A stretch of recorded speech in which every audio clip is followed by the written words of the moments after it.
What's up mga guys? Ito another short video na naman tayo. Water pump umuugong lang daw.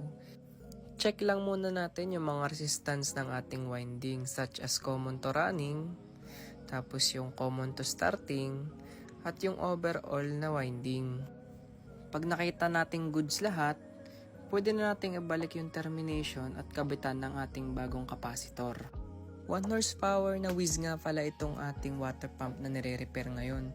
Kung whiz din yung inyong water pump, isave mo na tong video na to at para sa'yo to. Kinakabit ko na nga rin pala ngayon yung ating kapasitor. 20 microfarad ang value ng kapasitor na ito. Ngayon, sukatan natin ang amperahe para malaman kung okay talaga. At yan, 2.6, okay lang yan para sa 1 horsepower. Ibalik lang natin yung cover na may nameplate para matesting na natin kung may leak ang ating pump head. At yan, sa unang try natin, nakita natin na may leak ang ating pump head kasi sumingaw. Ang singaw nga pala ay nanggagaling dun sa 17mm na bolt. Plug ang tawag dyan. Nilagyan ko lang ng teflon bago ikabit. Dito ay pinuno ko muna ulit ang pump head bago itry. At dito na nga ay nakita ko na walang leak, kaya goods na.